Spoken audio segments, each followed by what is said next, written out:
Free की मूलभूत सुविधाएं देना सरकार का हक होना चाहिए, लेकिन इसका ये मतलब नहीं है कि आप और चीजों पे खर्च ना कर पाओ। और ये तभी होगा कि जब सरकार ईमानदार हो, जब नीयत साफ हो। वही हमने करके दिखाया है। दिल्ली सरकार ये सारे काम, हम शिक्षा और स्वास्थ्य पे निवेश करने वाले सबसे बेहतर स्टेट हैं। 40% हमारा बजट शिक्षा और स्वास्थ्य पे निवेश होता है। भाजपा ने अपने संकल्प पत्र में कहा कि हम फ्री शिक्षा जो दिल्ली के सरकारी स्कूलों में मिल रही है उसे बंद कर देंगे।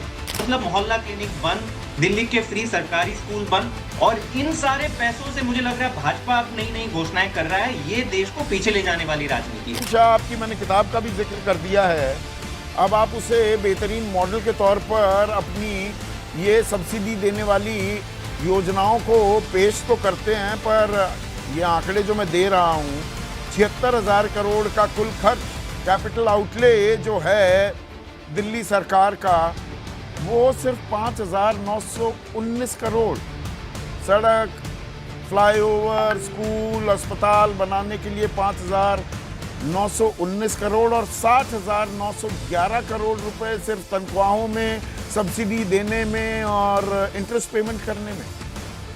कहाँ ले जा रहे हैं दिल्ली को? संदीप जी, मैं आपके सारे सवाल का जवाब दूंगा, लेकिन एक चीज आपने मिस कर दी जब आपने विश्लेषण किया भाजपा के संकल्प पत्र, और वो इतनी बड़ी चीज है कि मेरे ख्याल से आज जो भी लोग आपके शो देख रहे हैं वो दंग हो जाएंगे कि आज के दिन में भी एक ऐसी पार्टी जो ऐसी घोषणाएं करती है। भाजपा ने अपने संकल्प पत्र में कहा कि हम फ्री शिक्षा जो दिल्ली के सरकारी स्कूलों में मिल रही है उसे बंद कर देंगे। कि आज की तारीख में केजरीवाल जी सबके लिए मुफ्त शिक्षा दे रहे हैं। सरकारी स्कूल में कौन आता है? मिडिल क्लास या गरीब तबके के लोग आते हैं। आप कह रहे हैं उनके ऊपर भी पैसा लगाएंगे, 90% पैसा देंगे, 5-5 हजार रुपए हर महीना, बाकी लोगों को आप फ्री कर दोगे। तो क्या बड़ा एहसान कर रहे हो? आप देश को वापस ले जाने की बात कर रहे हो। इससे पहले जो संकल्प पत्र कहा था, संदीप जी, कहा था कि मोहल्ला क्लिनिक बंद कर देंगे, उस पर जांच बिठाएंगे। ये नहीं कहा कि मोहल्ला क्लिनिक जारी रहेंगे, उसको आगे बढ़ाएंगे। मतलब मोहल्ला क्लिनिक बंद, दिल्ली के फ्री सरकारी स्कूल बंद, और इन सारे पैसों से मुझे लग रहा है भाजपा अब नई नई घोषणाएं कर रहा है। ये देश को पीछे ले जाने वाली राजनीति। दिल्ली सरकार ये सारे काम, हम शिक्षा और स्वास्थ्य पे निवेश करने वाले सबसे बेहतर स्टेट हैं। 40% हमारा बजट शिक्षा और स्वास्थ्य पे निवेश होता है।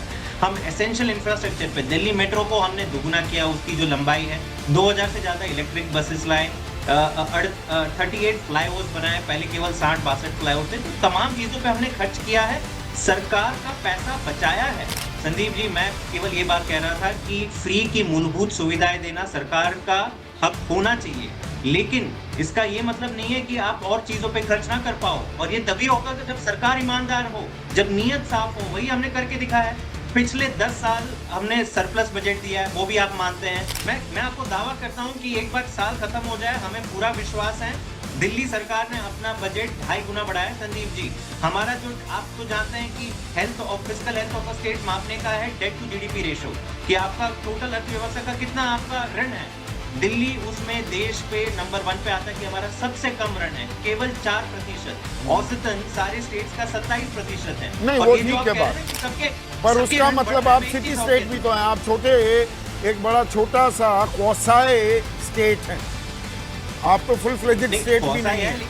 लेकिन हम खर्च तो कर रहे हैं ना। हमने 22,000 सरकारी क्लासरूम बनाए। पता है आपको गुजरात में 30,000 क्लासरूम की कमी है, वो क्यों नहीं बना पा रहे? क्लासरूम्स की अच्छी बात की आपने, जरा दिल्ली हैंडबुक है, वहां से आंकड़ा लिया, गलत जगह से तो नहीं लिया? नहीं, सही। 2018-19 में दिल्ली में जो स्कूल थे उनकी तादाद थी, संख्या थी 5,726, और 2023-24 में ये घटकर 5,497 हो गई। 300 स्कूल कमी हुए, बढ़े नहीं, 229 घट गए। ये तमाम ये सरकारी स्कूल नहीं है संदीप जी, ये जो आप आंकड़ा पढ़ रहे हैं ये दिल्ली के कंप्लीट स्कूल्स हैं। अच्छा। जिसमें प्राइवेट तो भी घट गए ना, स्कूल्स भी हैं दिल्ली से। नहीं, वो तो हम थोड़े ना, प्राइवेट अगर बंद हो रहे हैं तो अच्छी बात है। सरकारी स्कूल की मैं बात कर रहा हूँ। हमारे 1000 सरकारी स्कूल थे, आज 1060 के ऊपर है। 60 स्कूल्स ऐड हुए, लेकिन इससे भी बड़ा हमने एग्जिस्टिंग स्कूल्स में, जिसमें 24,000 क्लासरूम थे पहले, हमने 22,000 क्लासरूम ऐड की। हमने कैपेसिटी ऑलमोस्ट दुगना करी है। इसलिए 3 से 4 लाख बच्चे प्राइवेट स्कूल छोड़ के दिल्ली के सरकारी स्कूल में आए। तो ये खर्चा होने के बाद आया ना, हमने इतना स्पेंड किया है।